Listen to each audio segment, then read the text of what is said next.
दोस्तों, आप सोचते होंगे कि दुनिया में सबसे ज़्यादा ताकतवर और मजबूत WWE के फाइटर होते हैं, तो आप शाओलिन मोंक के बारे में शायद नहीं जानते। एक शाओलिन मोंक एक साथ कई WWE फाइटर को धूल चटा सकता है। शाओलिन मोंक जहां बिजली की तरह तेज, पत्थर की तरह मजबूत होता है, तो वहीं बहुत शांत और चालाक होता है। इसलिए ना हारने वाले ये योद्धा कहलाते हैं शाओलिन मोंक। एक शाओलिन मोंक बनने का रास्ता बहुत कठिन होता है।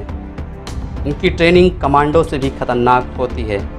एक शाओलिन मोंक की ट्रेनिंग महज 6 साल की उम्र से ही शुरू हो जाती है। बचपन से ही इन्हें असीम पीड़ा सहने की ट्रेनिंग दी जाती है। इनके बॉडी को लचीला बनाने के लिए इन्हें घंटों अपने पैरों को कंधों पर रखकर पेड़ पर लटकने को कहा जाता है। ऐसा करने से इनका शरीर पूरी तरह से लचीला तो हो ही जाता है और साथ ही साथ पीड़ा सहने की क्षमता बहुत ज़्यादा हो जाती है। इनको बल्लियों पर एक पैर पर खड़ा रहकर घंटों पसीना बहाना पड़ता है। ऐसा करने से इनका बैलेंस बेहतर हो जाता है और डर खत्म होने लगता है। इन्हें कुंग-फू, कराटे, ताई ची जैसे विधाओं को बचपन से ही सिखाना शुरू कर दिया जाता है। बचपन से ही इन्हें इतना फुर्तीला और मजबूत बना दिया जाता है कि आसानी से ही ये किसी आदमी को धूल चटा सकते हैं।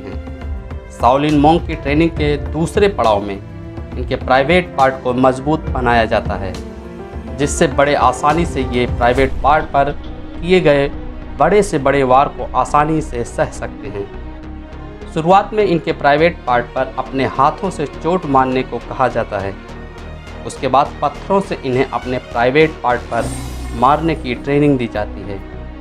धीरे धीरे इन्हें अपने प्राइवेट पार्ट पर बड़े बड़े चोट सहने की ट्रेनिंग दी जाती है, जैसे लातों से अपने प्राइवेट पार्ट पर चोट सहने की ट्रेनिंग। उसके बाद प्राइवेट पार्ट में बड़े बड़े पत्थर बांधकर खींचने की ट्रेनिंग होती है और आखिर में शाओलिन मोंक के प्राइवेट पार्ट को लोहा लाट बनाने के लिए एक बड़े बल्ली से चोट खाने की ट्रेनिंग दी जाती है।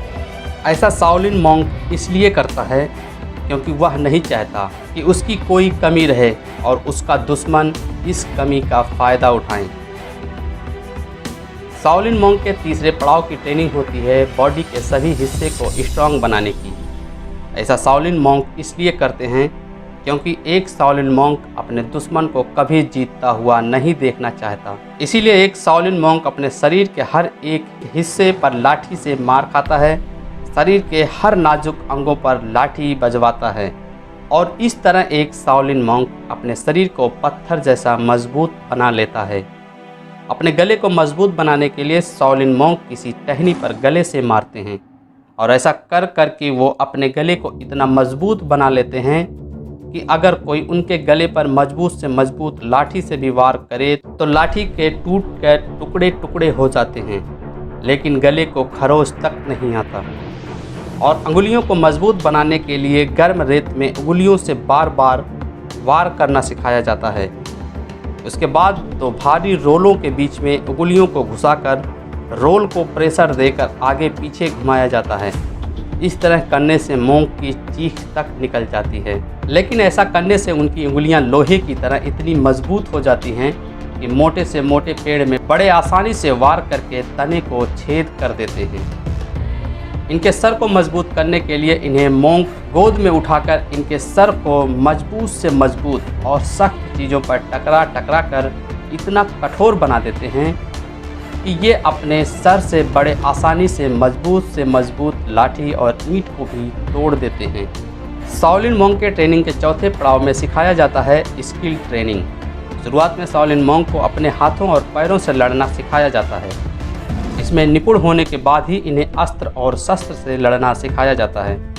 दोस्तों, ऐसा इसलिए किया जाता है ताकि लड़ाई के दौरान ये तेज रहें और ज़रूरत पड़ने पर मौके के हिसाब से अपने हाथ और पैर का भी इस्तेमाल कर सकें, जिससे दुश्मन को एक साथ शाओलिन मोंक के कई वार का सामना करना पड़ता है।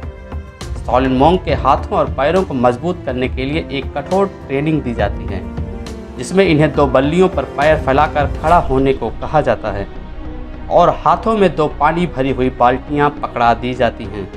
कभी कभी इनके सर, कंधे और हाथों पर प्लेट रख दिया जाता है, जिसे गिरने नहीं देना होता। अगर प्लेट गिर गया तो इसका दंड और खतरनाक होता है, और यही दंड का डर बनाता है एक अपराजय शाओलिन मॉन्क। 5वें पड़ाव की ट्रेनिंग दी जाती है सहन शक्ति बढ़ाने के लिए। ऐसा इसलिए किया जाता है ताकि अगर इन पर कोई धारदार हथियार से वार करे तो इसकी पीड़ा को सह सके। दोस्तों, शाओलिन मॉन्क की सहन शक्ति बढ़ाने के लिए इन्हें नुकीले भालों पर लेटाया जाता है, जिससे नुकीले हथियार से किए गए वार को सह सके। अपने पेट के हिस्से को मजबूत बनाने के लिए शाओलिन मॉन्क हथौड़े से पेट पर पत्थर रखकर वार कराते हैं। शाओलिन मॉन्क अपने हथेली को मजबूत करने के लिए गरम पत्थरों में हाथ से मारकर प्रैक्टिस करते हैं, और मॉन्क इस पत्थर जैसे हाथ से बड़े सूरवीर को एक ही बार में चित्त कर सकते हैं। ट्रेनिंग का अगला पड़ाव होता है मेडिटेशन।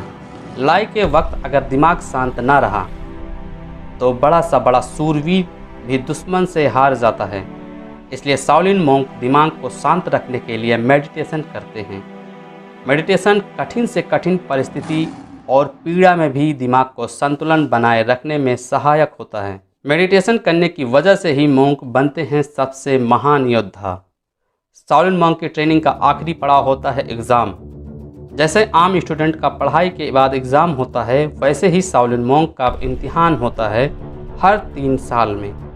दोस्तों, इस इम्तिहान की सबसे खास बात यह होती है कि महज गिने चुने लोग ही इस इम्तिहान में पास हो पाते हैं। इसी फेल होने की डर से शाओलिन मॉन्क बहुत मेहनत करते हैं, लेकिन जो पास हो जाते हैं अब वो कोई आम इंसान नहीं रह जाता। अब वह बन जाता है शाओलिन मॉन्क, दुनिया का सबसे महान योद्धा, जिसे हराने का सपना बड़े सूरवीर देखते हैं, लेकिन सपना तो सपना रह जाता है। दोस्तों, इनके जज्बे को सलाम, और इनकी मेहनत को एक लाइक तो ज़रूर बनता है। दोस्तों, ऐसा ही अमेजिंग वीडियो देखने के लिए लाल वाले बटन को दबाकर अभी चैनल को सब्सक्राइब कर दें और बगल वाले घंटी को नीला कर दें।